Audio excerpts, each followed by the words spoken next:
কালো পুকুরের অভিশাপ। বাংলাদেশের এক প্রত্যন্ত গ্রাম, নাম তার দৌলতপুর। গ্রামটা খুবই শান্ত, চারদিকে সবুজ গাছপালা, ধানক্ষেত, আর মাঝখানে একটা পুরনো পুকুর। পুকুরটার নাম কালো পুকুর। কিন্তু এই পুকুর নিয়ে গ্রামের মানুষের মনে একটা ভয় কাজ করে। সন্ধ্যার পর কেউই পুকুরের কাছে যায় না, কারণ সবাই বলে ওখানে কিছু আছে। মোমবাতি শুরুটা। একদিন শহর থেকে তিনজন বন্ধু গ্রামে ঘুরতে আসে, রাহাত, তানভীর আর মেহেদী। রাহাত বলল, গ্রামে এসে যদি একটু অ্যাডভেঞ্চার না করি তাহলে মজা কি? তানভীর হাসল, শুনছি এখানে একটা ভয়ঙ্কর পুকুর আছে, রাতে গেলে নাকি অদ্ভুত জিনিস দেখা যায়। মেহেদী একটু ভয় পেয়ে বলল, দেখ, এসব নিয়ে মজা করা ঠিক না।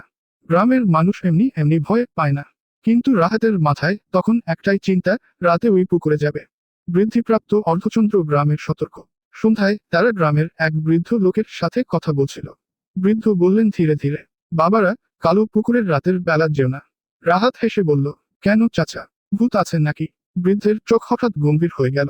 ভূত বললে কম বলা হবে, ওটা অভিশপ্ত জায়গা। তানভীর জিজ্ঞেস করল, কি হয়েছিল সেখানে? বৃদ্ধ একটু চুপ থেকে বললেন, অনেক বছর আগে একটা মেয়ে ছিল, নাম ছিল লায়লা।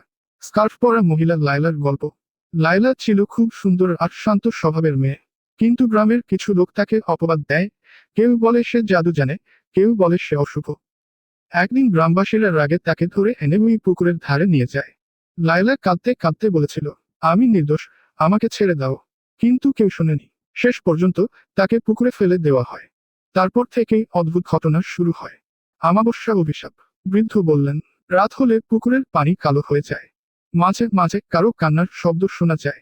যারা রাতে সেখানে গেছে অনেকেই আর আগের মতো ফিরে আসেনি। মেহেদী বলল, মানে?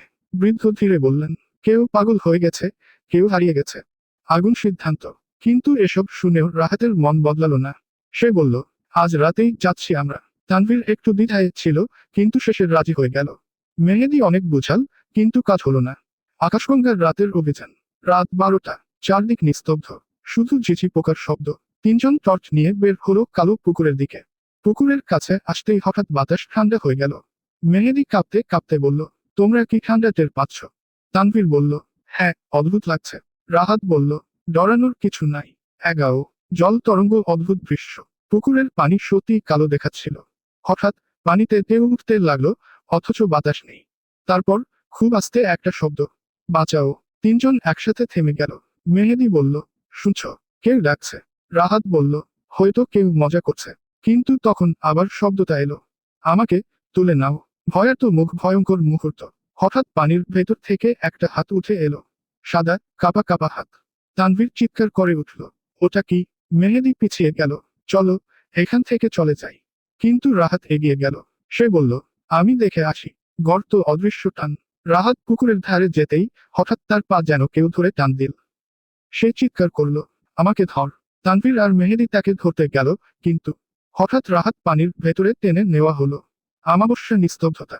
সবকিছু এক মুহূর্তে চুপ হয়ে গেল। পুকুর আবার শান্ত। মেহেদী কাঁপতে কাঁপতে বলল, ওকে টেনে নিয়ে গেল। তানভীর বলল, আমরা আমরা কি করব? পুরুষ জম্বি ফিরে আসা। ঠিক তখন পানির ভেতর থেকে কিছু একটা উঠতে লাগলো। রাহাত। কিন্তু সে আগের মতো না। তার চোখ ফাঁকা, মুখে কোনো ভাব নেই। সে ধীরে ধীরে বলল, তোমরাও এসো। তার কণ্ঠ ছিল অন্যরকম, যেন দুটো গলায় একসাথে কথা বলছে। ছেলেদের দৌড় পালানো। তানভীর আর মেহেদী আর দেরি করল না। তারা দৌড়ে পালিয়ে গেল। পেছনে শুনতে পেল, কেউ যেতে পারবে না। সূর্যোদয় পরের দিন সকালে গ্রামবাসীরা শুনল ঘটনা। তারা পুকুরে গিয়ে দেখল, রাহাত নেই, কোনো চিহ্ন নেই। মুখ ছাড়াই মুখমণ্ডল শেষ, সত্য। বৃদ্ধ লোকটা বললেন, আমি তো বলেছিলাম, ওটা শুধু পুকুর না, ওটা একটা ফাঁদ।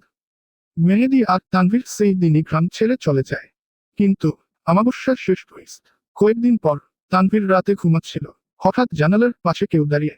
সে তাকিয়ে দেখে, রাহাত। ভেজা শরীর, ফাঁকা চোখ। সে ধীরে বলল, আমি একা না, লায়লাও আছে। তারপর জানালায় ঠক ঠক শব্দ, তুমি আসবে। মোমবাতি, শেষ কথা। সেই রাতের পর তানভীরও নিখোঁজ। গ্রামের মানুষ এখনো বলে, কালো পুকুর শুধু একটা জায়গা না, ওটা এমন এক অভিশাপ, যেখানে কেউ একবার গেলে সে আর কখনো একা থাকে না।